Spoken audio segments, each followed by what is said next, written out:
Oh man, you know what? I did not get the intro playing, but you know what? That's fine. That is all right. We are live on four streaming platforms right now. It is Wednesday. My name is King Smith, and this is my Wednesday night chats with dads. The guy who I'm going to be bringing on today, I have an interesting story. I have an interesting story about how we met. So this guy, Jack, I met when I moved to Maryland from Kansas. And I was in my young 30s at the time and was trying to find out how to play some type of football around here, thinking that, I'm still in shape and things like that.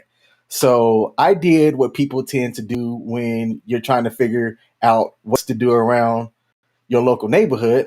I went to Craigslist. And I saw that this guy was looking for people to play football with. And, I didn't know anything about him, who he was, or anything like that. But I'm glad that I answered that ad because this guy is like a brother to me. We bonded over football, but at the same time, um, we have a shared passion for various different things, and he's also a father as well. So, without further ado, I would like to bring my main man, Jack, on to the stream. Good evening. Jack, hey, first Red of all, Stalker's colors right here, brother. he got on the black and orange Ridge Stalker jerseys, and that is how me and you met, man. We and you Yeah, met because you were looking for some players to, play football with. Now I can't recall, was it flag or tackle? it was Uh, flag. It was flag, competitive flag, mhm. adult male, um, anywhere from 16 to 60, basically. And you replied to the ad. I asked a couple questions. You gave me some very detailed responses about your experiences with organized sports, particularly football. And I'm like, I want to bring this guy out, man. And you came down from Fredneck, and at the time I was running out of Virginia, which really isn't what I would call football mecca, but you came down, you tried out, you told me you weren't in shape at the time. I said, let's try it anyway. But, I saw where I could fit you in a niche, and you did, man. You played with me from 2013 right through two championship appearances, one with a victory. And, like you said, man, here it is. Yeah, So and that's the one thing that I like about sports, and that's the one thing that I like about football, man, in particular, is you're not going to necessarily like everybody that you play with, but you're bringing all these different personalities together for a common goal. And ultimately, it should be to win some type of championship. But outside of football, right? You can have those bonds with, certain people that can come from different backgrounds, different states, different ages. Because if you don't mind, stating, how old are you now? I'm 49. You're 49. So, Do you think that you could still play today if given the um, opportunity? It's Just been flag. it's been 3 years. Last year we played together was 2017, and I was in pretty good shape as far as agility, as far as cuts and things like that for my age. I'd probably have to do some brush up on the agility and on the speed stuff, but I could still go out and run a down and out route or a V out route with no problem. So try going both ways like I did 3 years ago. I don't know. Jury's out on that one. All But right. Now you're a guy that's still in shape, right? Like you're going to the gym, you're running yeah, fairly regularly. That's yeah. good. I'm I not doing not that. so much running, but I go up to the mountains and I do a lot of what I call death marches or ridge stalks. And that means basically you climb up a certain designated route, whether it's a forest road or whether it's a trail or both, and you try to keep a certain pace so you can get your heart rate up over 130, 140, maybe 150, depending. And I'm doing weights 3 times a week, doing that mountain climbing 2 to 3 days a week. Try to get out on the bike and doing stuff with my kid as much as I can. So, Nice. not to mention keeping busy with taking care of 3 vehicles, doing a garden, keeping up with the lawn, helping friends out with moves. I almost helped you out, but you ended up getting it done on your own. And but the key to success for longevity is just keep active, keep moving. Nice, nice. Yeah, that's something that whenever me and you link up and chat, you're always talking about being active and things like that. So when me and you first met, you were a father or a father to be? I was already a father at 40, At 41 at that point. I was 41 at that point. So, why how did that happen? Why wait so late to, have your it first kid? wasn't to use mild terminology here. It was not a planned deal. Hmm. I had no interest in having kids. In fact, when I was a few years, maybe 10 years younger, I had no interest in getting married or having kids.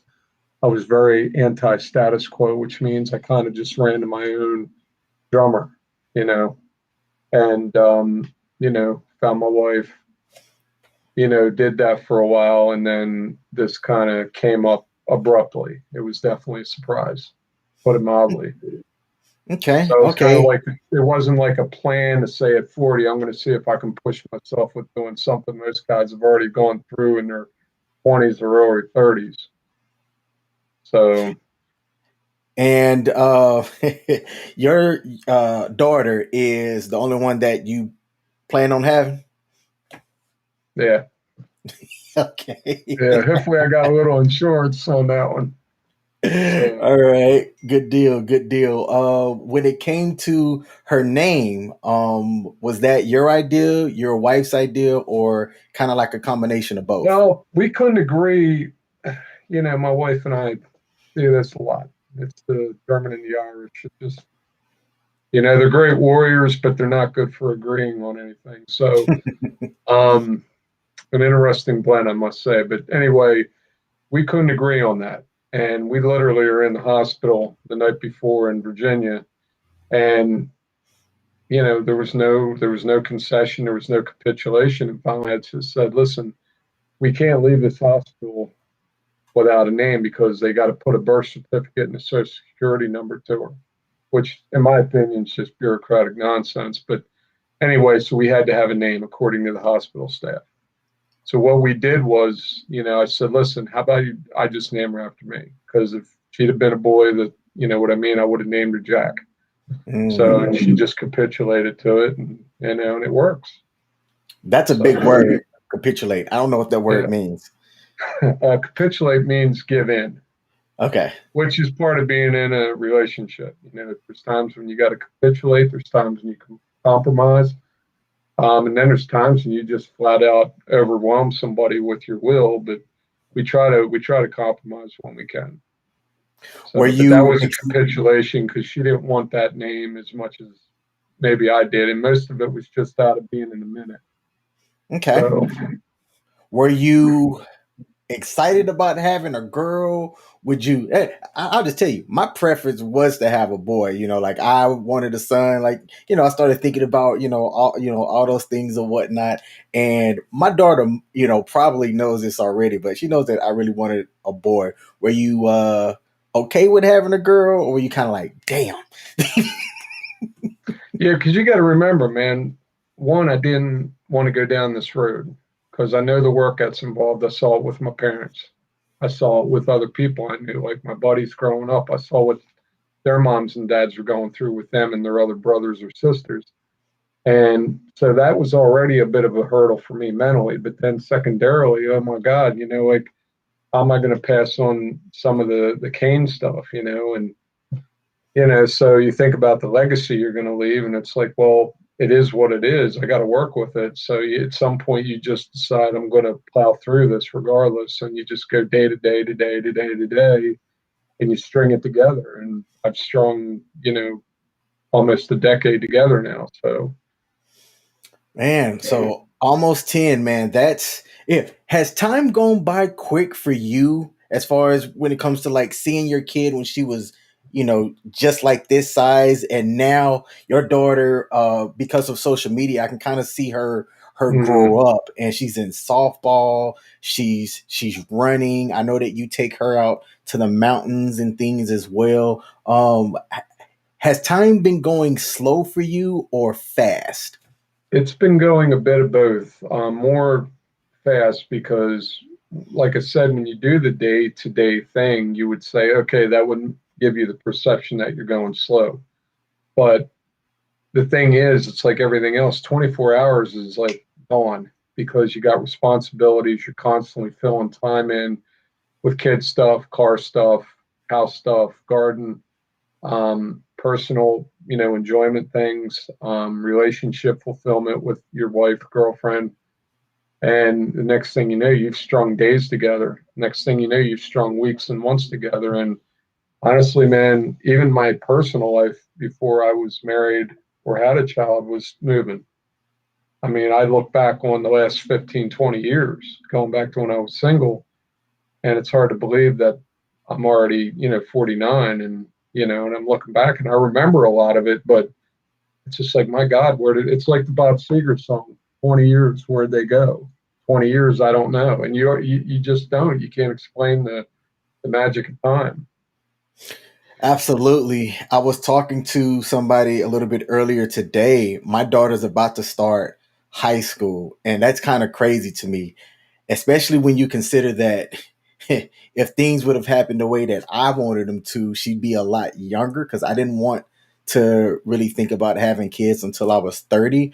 But I'm Hmm. glad that I had her at the age that I had her, because when I turn 40, she'll almost be an adult, and I'll be able to kind of enjoy, hopefully, if, it's the plan for me to still be here on this earth, man, to be able Yeah. to enjoy life with her.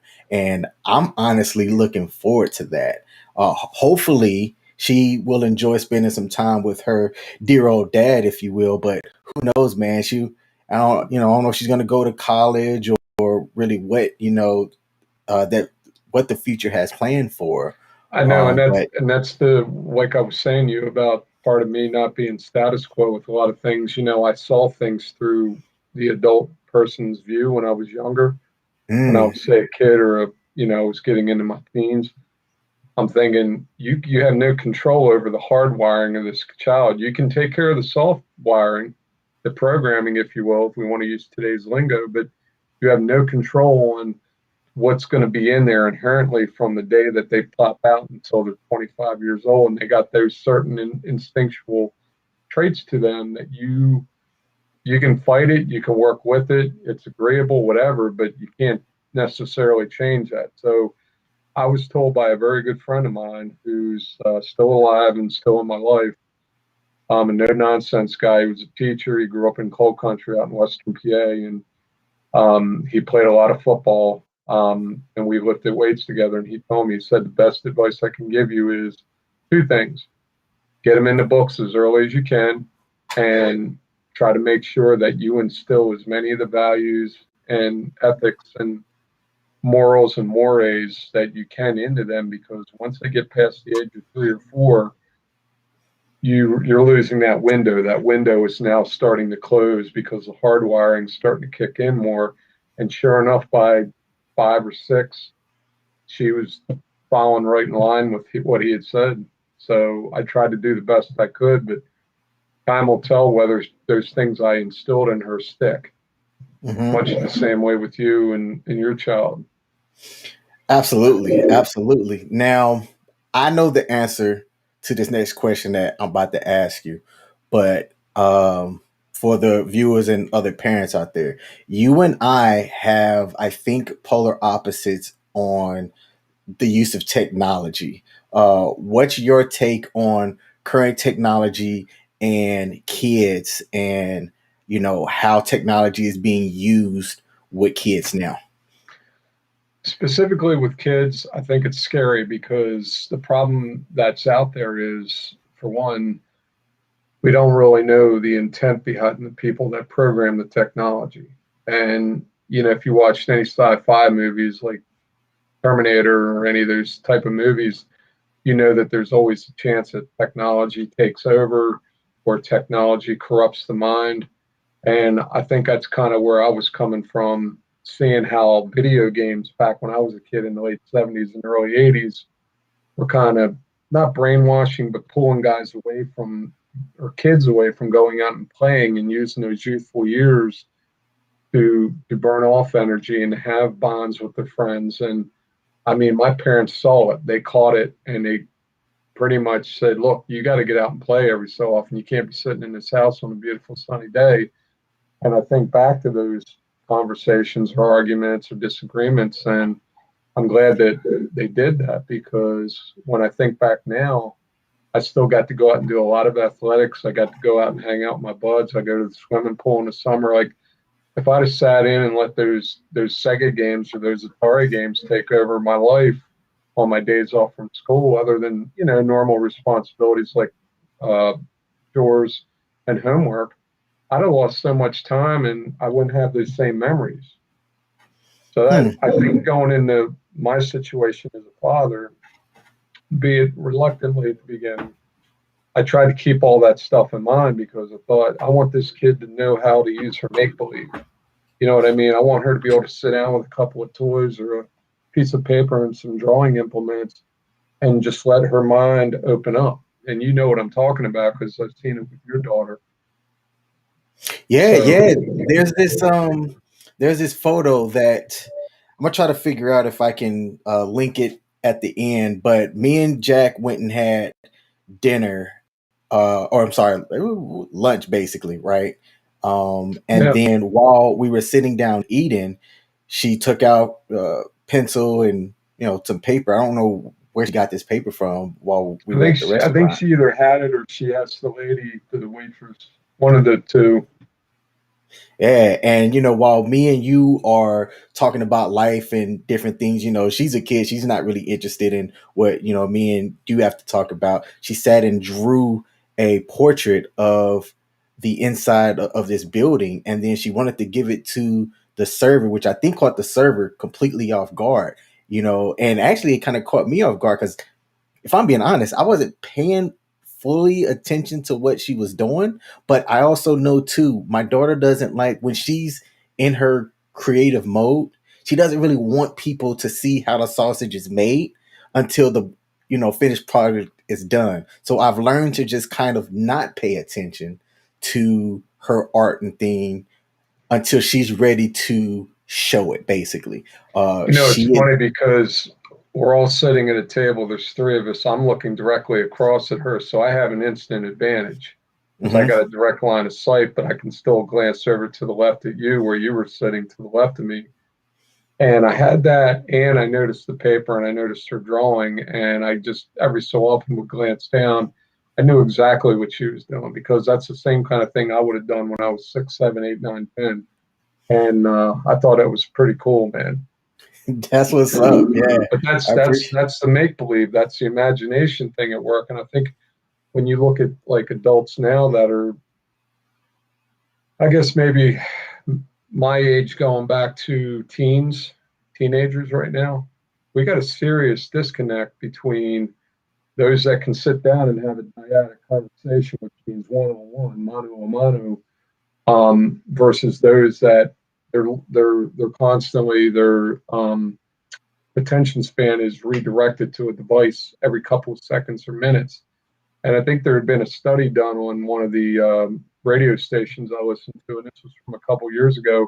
It was a study from over at Oxford University, and they said the average time, or the average amount of attention span time that someone in a certain age group, will say the XYZ generation, which you hear that a lot, will say the Y and the Z specifically generation have, is somewhere less than 2 minutes. Hmm. So to even do this kind of a conversation with somebody, you'd almost expect them to have this stupid thing in their hand, looking at it and not looking at you, and then trying to carry a conversation. And some people are good at that. But my thing is, if I'm having a sincere conversation with you, like we had before this came on, um, this thing does nobody no good. It just causes derision. I don't even know how people date with people holding them things in their hands all the time. We've talked about that too. But bringing it back to bringing it back to a child rearing, I didn't want that kind of kid in my house. I wanted somebody who was engaged, had a good vocabulary, knew how to read books at a young age, knew how to use her make believe, and she still does. I mean, she's almost 9 years old, bro, and I mean, like she's out there with me today in the playground, and she's saying, "Let's play hotel," like out of nowhere. You know what I mean? Like some kids, I don't know if they have that. I don't know if they had that either back, the previous generation before hers. They go out and they look at a play set, and it's like I'd rather be back in the car with the air on, looking at my device. You know, I didn't want that. So now she gets exposed to some because of my wife, but for the most part, we try to keep it compromised to a point where it's not out of control. And once in a while, it does get out of control, and I notice her behavior gets less less conducive for us. In other words, she's not as well behaved when we notice she's on the tech too much or she's on the TV too much, looking at her Lego videos, which is fine. I don't mind the Lego videos, but when you're just sitting down and watching them for an hour and you're not doing any Legos, I got a problem with that. So I think it's that balance of time of watching something or interacting with something versus actually doing something with your hands or interacting with a real person. I think that's where I make the distinctions. So, Now, I'm not going to call out the age difference between you and your wife, but there is a pretty sizable age difference. Has that had an impact on your parenting style with your daughter? yeah, but I think not as much as the socioeconomic background. Explain. Well, I would say maybe the age difference to maybe 20% of it. And I'd say somewhere between 40 and 60% is socioeconomic because she came from a different neighborhood, different town. Um, Parents came from a different state, and the cultural norms or the family norms that came from her parents down to her were not quite matched up with the social norms and the cultural differences or what have you that my parents came from. Okay. And without getting into a whole lot of minutia that would bore people on here tonight, that's probably got more to do with it than the age does. How do y'all? Plus the fact she did grow up with more tech than I did, which could be age related or just exposure related from her parents. Because my parents wanted us out the door, man. Go play. That was the biggest phrase. Well, me and her, we're very similar with the use of tech. So, I mean, I don't know, but I think that I grew up like as tech was expanding. So I like the use of tech. I embrace it. I've been trying to find that nice little point that it's not being overly saturated with castle, but we don't give her any restrictions except for her screen time. We do actually limit her screen time That's good. on her phone and tablet, and Good deal, so that brother. she's Good not deal. having You're too kind much of screen with time. me on that. The only difference between you and me is I'm not usually the one that instigates the technology inclusion. It's usually my wife that does. Now, if I do technology with her, it's typically television, and you know what it usually is? It's old school stuff, like stuff my dad introduced me to when he was younger, or stuff that I introduced my kid to when I was younger. Like, for example, from my father or my mom, it would have been like Lassie, the old black and white Lassie episodes from the late 50s, early 60s. Trying to think of another one, Petticoat Junction, which is another black and white. It was a sitcom that came out, and this is all like G-rated stuff. From my generation, like Mr. Rogers' Neighborhood. I mean, I can't say enough good about Mr. Rogers. He had a big influence on me. He was a Pennsylvania boy, and a lot of us guys and girls watched him when we were kids. There's still people watching him on the syndication. Um, what's another thing? Voltron. We've talked about the Voltron thing. Mm-hmm. Benji. I got her into the Benji movies. She's watched 3 or 4 of them, and most people today don't even know who the hell I'm talking about. So, and those are just some examples. And maybe another one. would be Popeye, the old black and white Popeye cartoons when his mouth hardly moved and he was saying all kinds of stuff. And, like the animation was pretty funny by itself, but then what he said was funny because he talked weird. So, but my dad got me into Popeye as a kid and the Lone Ranger and all these good things that, like you say this to anybody that's over 38 or 40, more than likely they either know who it is or they've watched it with their parents. So, and part of that was to instill values, and part of that was because I knew that television, I wasn't going to have to worry about visually editing it as much as this junk that they put out today, where there's all kinds of subliminal stuff. And I don't care what anybody thinks about Disney. There's a lot of subliminal stuff in Disney that Woohoo! you can read into and bro. And the funny thing is about Disney, a lot of the stories they get that they've made in the, well, not so much the ones they've made in the movies, but a lot of the collections they have in book form, um, they got from different writers. They bought them out. They bought out the rights to their work. And I'll give you a good example is these two German brothers, the Grimm brothers, did a lot of those old classics like I think Cinderella, maybe Sleeping Beauty, a lot of those type of stories from way back in the day when my aunts and my dad were growing up in the 50s. And so what they did was they took those stories and I think they kind of enhanced them in ways that were more sensationalized. And Okay. I'll leave it at that. But like I see through stuff like that. Like I watch that and I'm already seeing through it. It's like I can see the themology on where they're going with the storyline. And they want to make everything like everything's happy ever after, but life ain't really that way. And that, and I know that. So Um, how do you talk to your daughter? And the way that I'm kind of asking this question is like with Castle, right? When she turned maybe about 9 or 10, probably around about Jackie's age, I started really trying to talk to her more as an adult than kind of like a child, but trying to marry that to where I'm not talking to her like she's an adult because I know she's still a kid. She's not going to process things that same way. How are you like with talking with your daughter?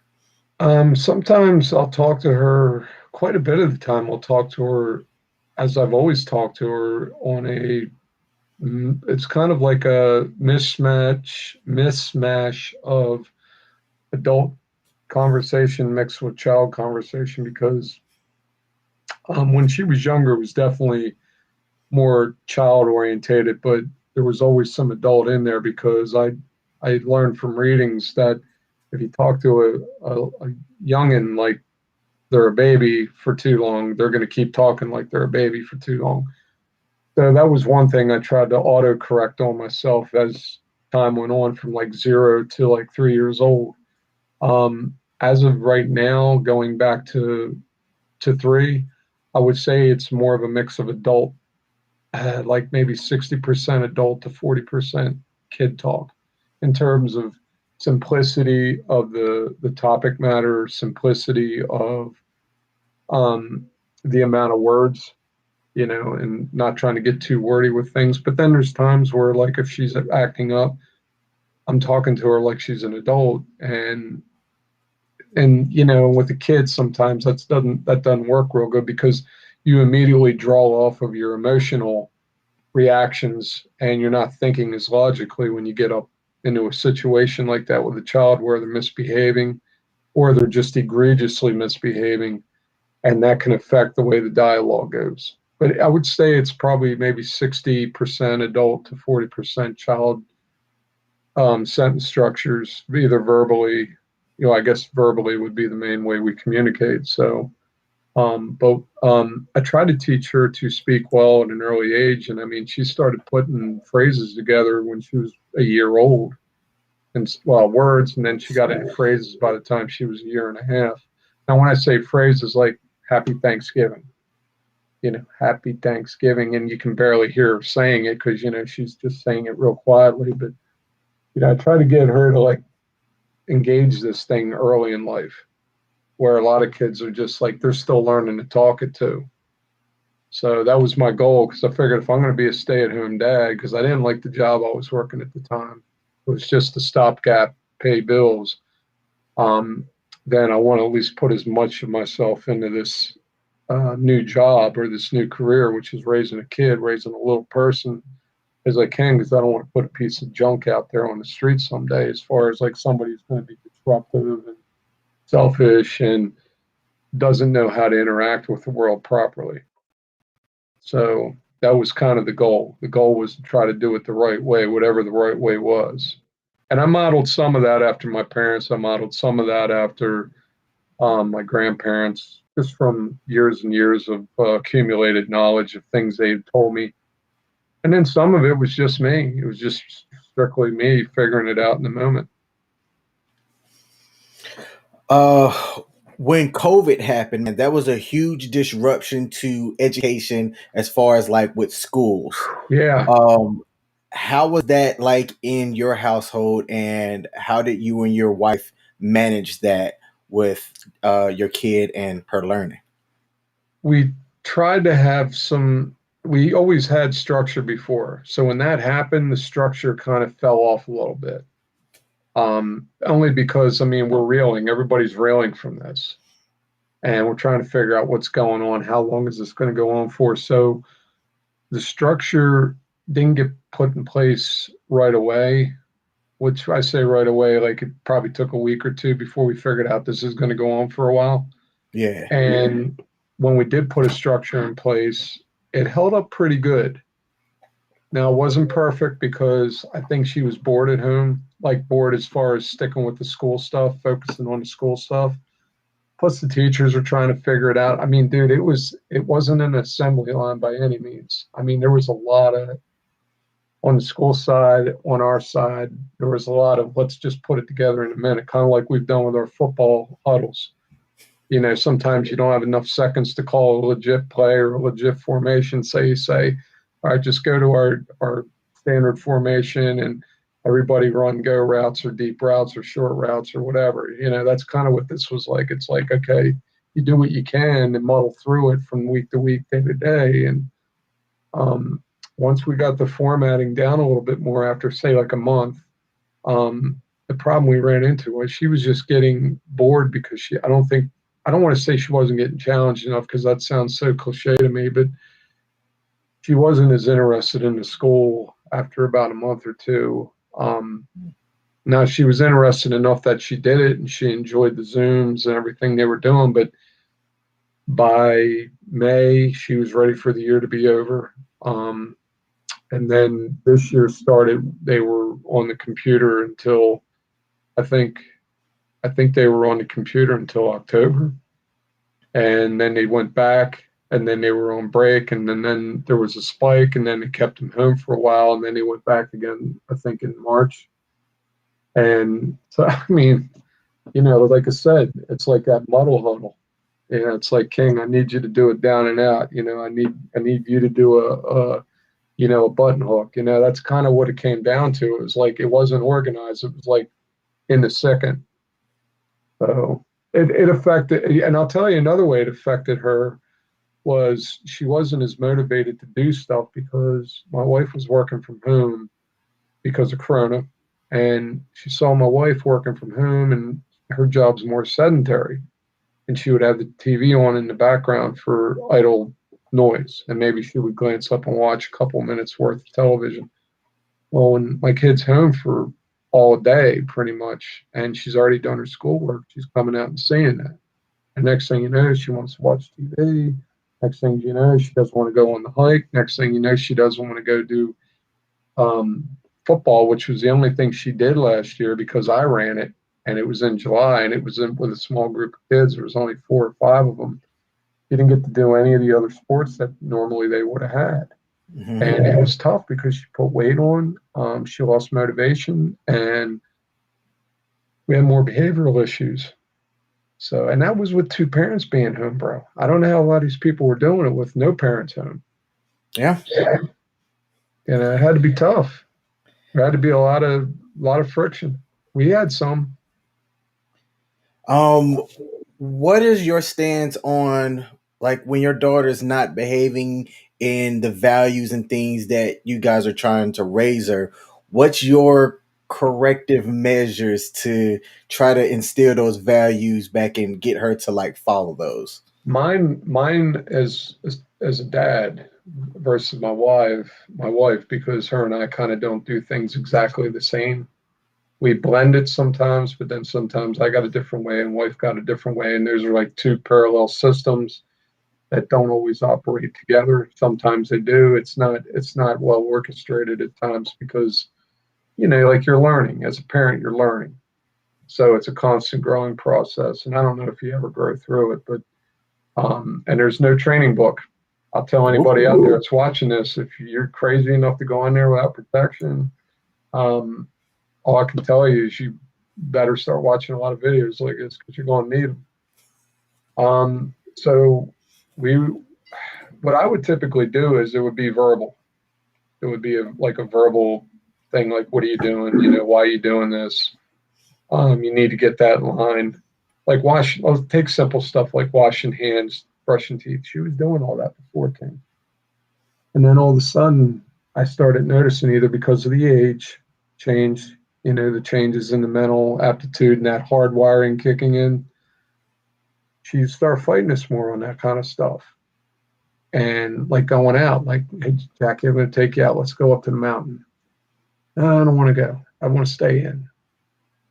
And it got to the point where there was a lot of times where she got grounded, more times than she ever had in the previous 6.5 years. So, Corona definitely had a big effect on how we treated her with discipline. But of course her reactions were different too. So it wasn't good, man. It's still not completely good because part of this year was messed up because of it. Mm-hmm.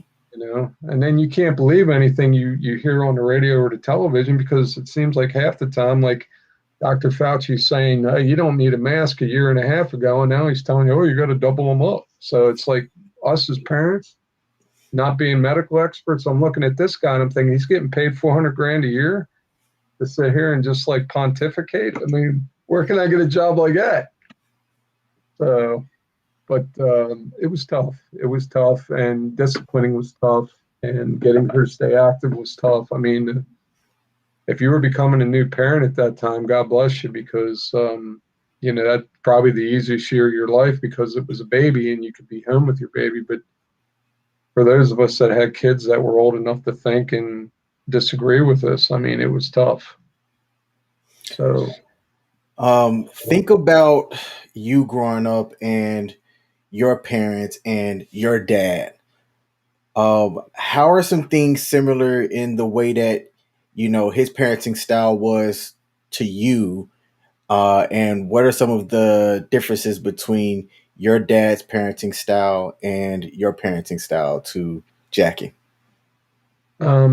my dad's parenting style was very straightforward in terms of, he was almost like the Bill Cowher of dads. Had a big nose like him too. German, Pennsylvania German.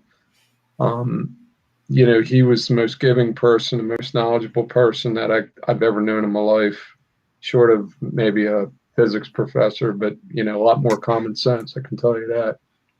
He tried to speak plainly to me in terms of life lessons, even at a young age. So I'll give you an example, and then I'll parlay that over to Jackie. One time I remember I was about 4 or 5, and I was out in the backyard playing with my little toy die-cast metal Hot Wheels and Matchbox cars. And I had some other things. I had Tonka trucks, which are the big things. I mean, you could almost ride in them when you're 3 or 4 years old. They're big. And they were all made out of metal. Everything was made out of metal. The best era for toys ever was 60s and 70s, as far as like construction and how durable the toys were. So I had apparently left some of these toys sitting out, and it had rained. And of course, if the paint's chipped on some of these die-cast metal, they rust immediately. And he came out to me after, I guess, weeks or months of me doing this periodically, and he said, if you don't take care of what you got, if you don't take care of your toys, bring them in when you're done, or leave the good stuff in and only bring the bad stuff out. Something to that effect. I'm paraphrasing his words. I'm getting rid of everything you got, and you're not going to get anything until you take care of it. And I mean, he didn't have to. He didn't have to hit me. Now my mom was into the hitting. Just to give you a comparison, because I guess that was the way she grew up. But with my dad, even though I know he got the broom after him by my grandmother when he was a kid, bringing it down to me, it was mostly just straightforward talk. But he could put the fear of God into everybody in the house if he needed to. And he worked shift work. So I think there was an early on understanding on my part, and probably lesser degree to my sisters because she was younger than me, that dad's working hard. He's working rotating shifts every week.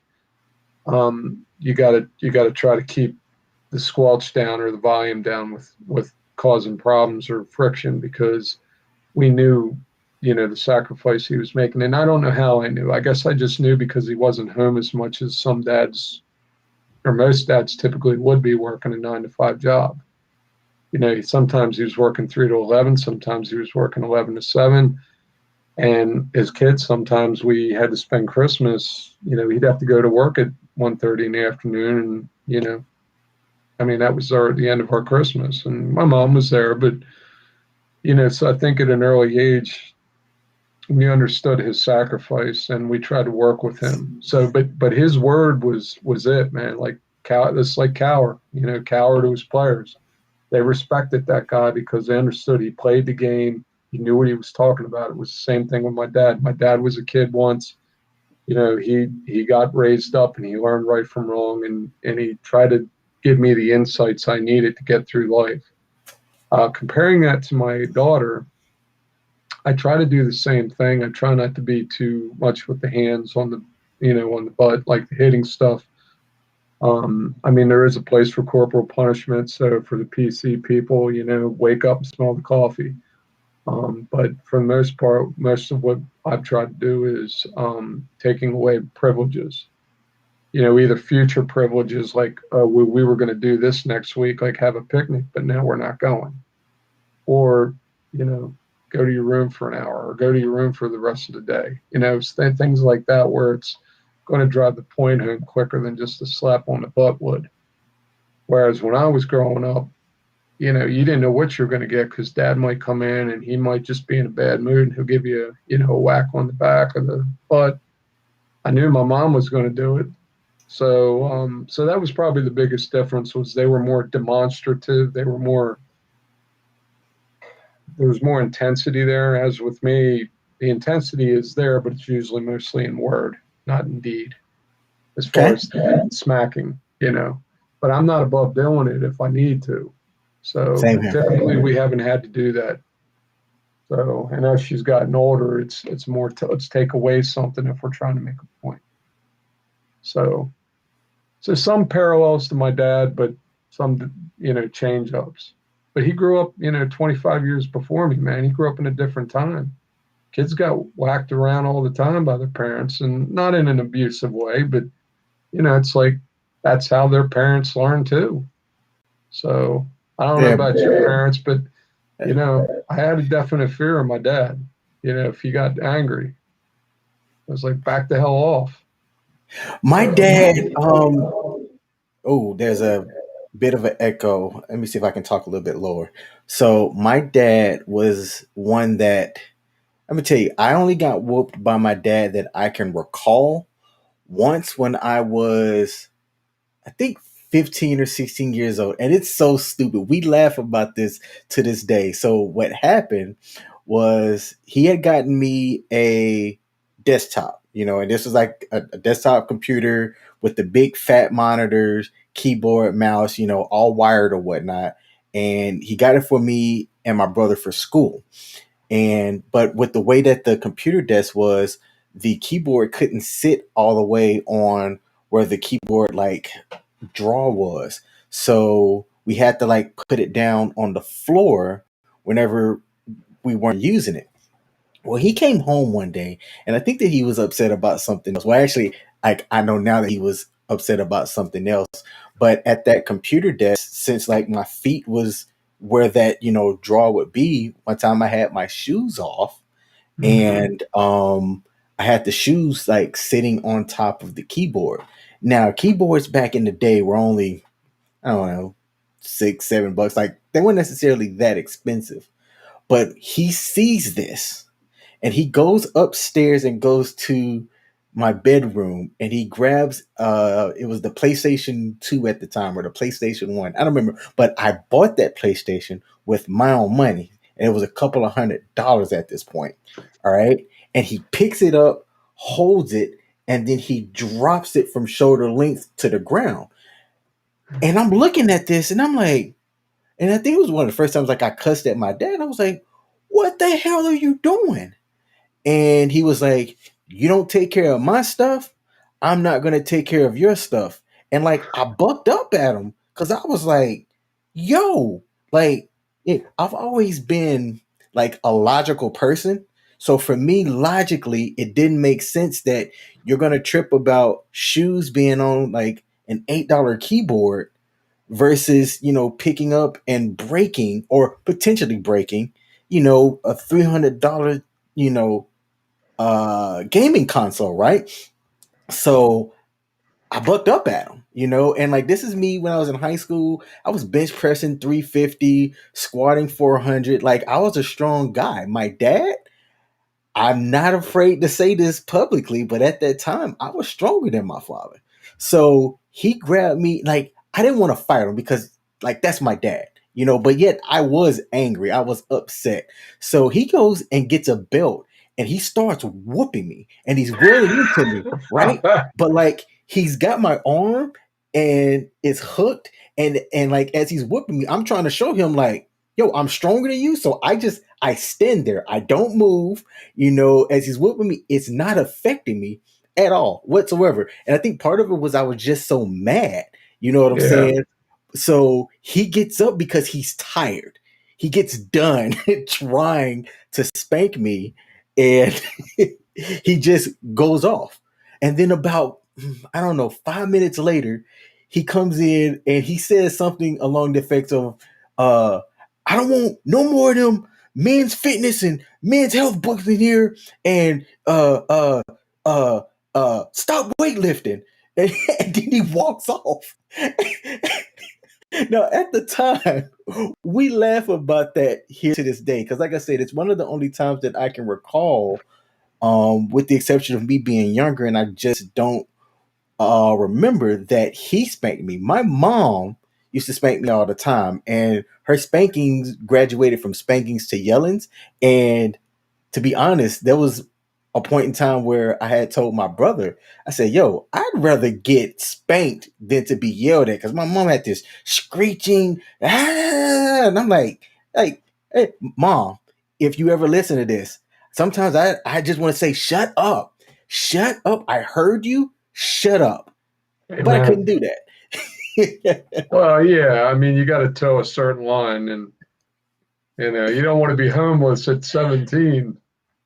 So, My mom to this day still like she don't yell at me. Now I still have a sister that's in high school now, and I've been trying to tell her, like, hey, look, mom, like that yelling to me is not effective. Personally, for me as a dad, now everybody's parenting style is different, but I am of the mindset that you can get your point across and try to help mold the kid by telling them and explaining the lesson or the thing that you're trying to get them to understand. Like now I can say my dad was trying to, teach me to take care of, property and things like that because he's out there working. He didn't have to get me a computer or desktop or anything like that because he wasn't of the mindset of really knowing anything about computers or technology. But, he was working hard to provide this. And, I said that, hey, I need this to learn. So, he went out and got it, you know, and me and him, whenever we meet and, I see him because kids, not that often, but I am fortunate enough to still have my dad around. Whenever we're, chit chatting about the good old days or whatnot, we always bring that up, man, and have a laugh about it. I will tell you a couple of things my dad told me, that giving you an example where he kept things very like linear, very straight with me. Wasn't any filtered talk, especially when I got up to be above 10. Well, for one thing, he taught me how to gain a skill. He taught me how to cut the grass. So started with cutting his lawn, which at some point I'm going to probably do with my kid, because I want her to learn to have a skill set so she doesn't have to rely on an education and she can do something with her hands. So he taught me that because he did that when he was a kid. So there's a direct parallel that I'm going to pursue at some point. Now, I was 9 when I started this, and he put a lot of trust in me because I'm using an implement that could cut your hands off. Okay. I mean, the mowers don't have any feelings. So one of the things he used to tell me was, out of that learning lesson to teach me a skill, he said, look, these power equipment and tools have no feelings, that they will hurt you, they will kill you, they will maim you. And that sunk in for a little bit, because when he showed me the blade, he showed me about undoing the spark plug wire. If you ever have to clean underneath of the mower, that always undo the spark plug wire, because you don't want any chance that that blade's going to start up, which most times that would be impossible for it to just start up on its own. But he made the point, and it still sticks. I told a neighbor of mine, if you ever get under that mower, I'm going to tell you what my dad told me 30 years ago. You undo that spark plug wire. So his lessons are still inside of me. And I'll tell you another one he told me.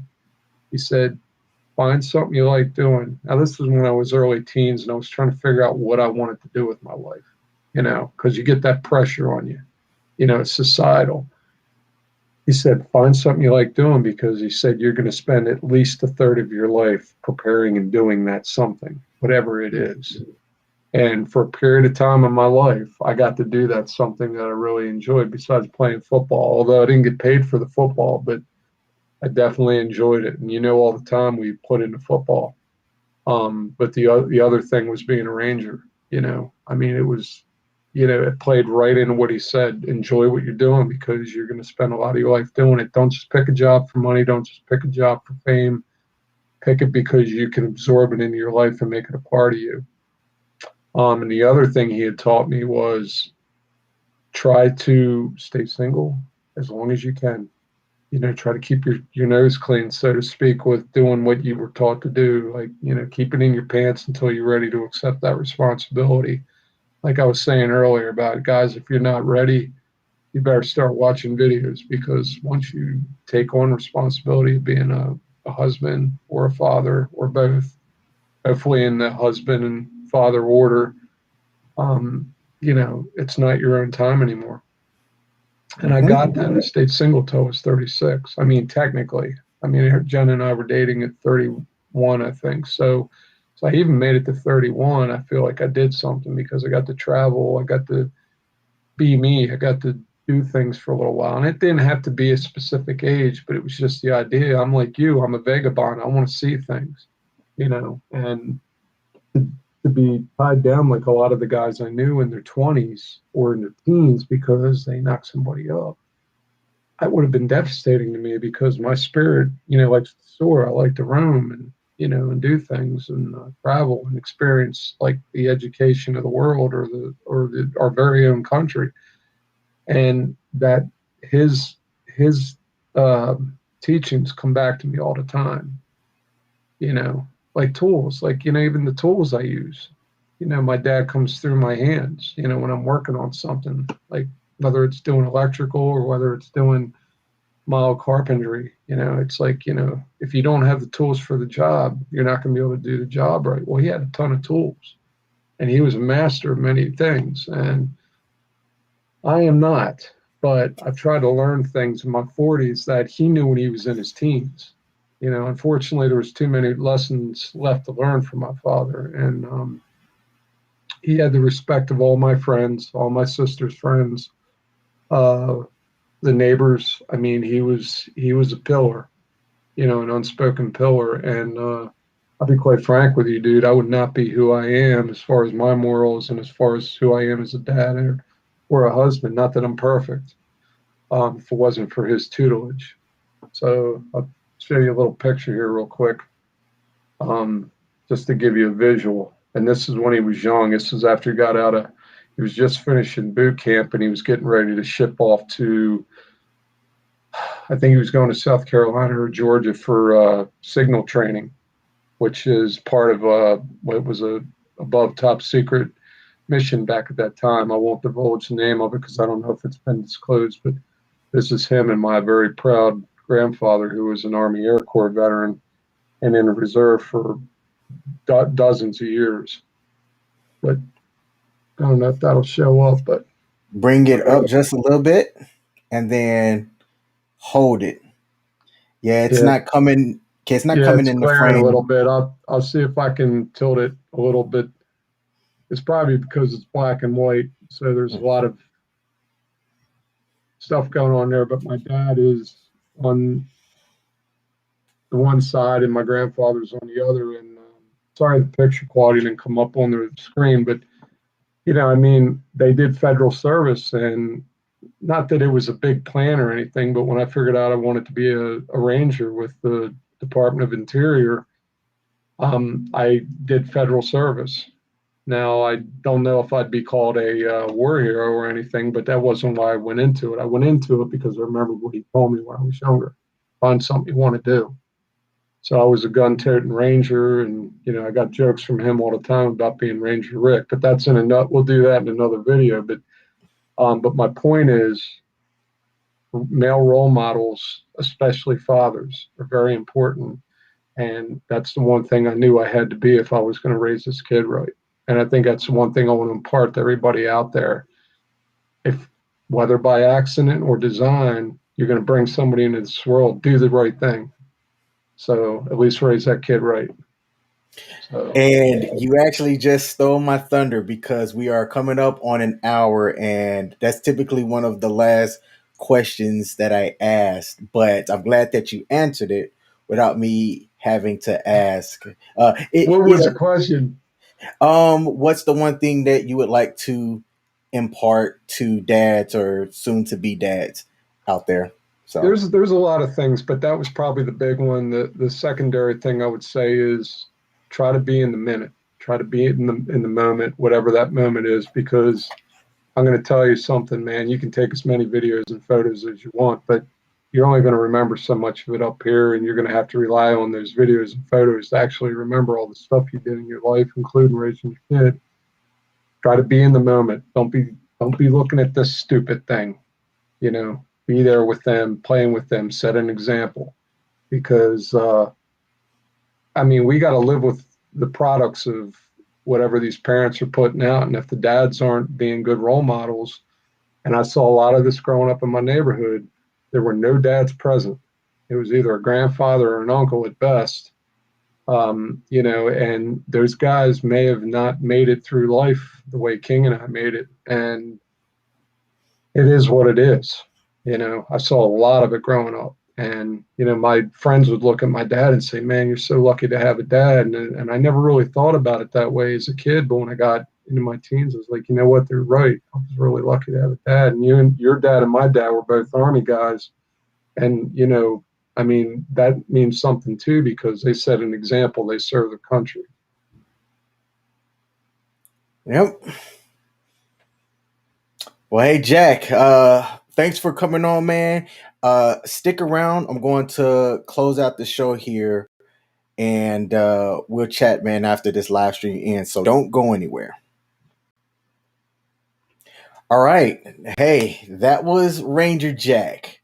Like I said, Jack and I, me and him have conversations like this. We try to link up because we don't necessarily live close to each other, but we try to be purposeful about linking up from time to time, grab a beer, a meal, or try and go out, share some laughs, talk about life. This is stuff that I like doing. I have these conversations with my friends fairly often. And I'm glad that I have friends that can come on and are willing to have these chats and, talk about the things that they think about as well. The one thing that Jack said there at the end that I forget sometimes and I have to make myself think about it is to be in the moment with your kid. There's life, there's the various jobs and the relationships and stress and whatever else that's going on. Sometimes you can forget to ensure that you're taking things out to spend time with your kid or kids. I only have one. Jack only has one. I don't know how people with more than one kid handle work, life, relationships, and being a parent. To me, it's a lot. Folks say that when you have more than one kid, it's actually not that bad. My hat comes off to y'all because I don't know how you do it. But I definitely want to end on that note. Try to remember to be present for your kids because time flies. Time flies. So that is my Wednesday night chats with dad with my main man Jack. I should be back doing another live stream next Wednesday on YouTube, Facebook, Twitch, and I forgot the other one that this streams out to. But until then, for those of y'all that watch and commented, thanks for tuning in.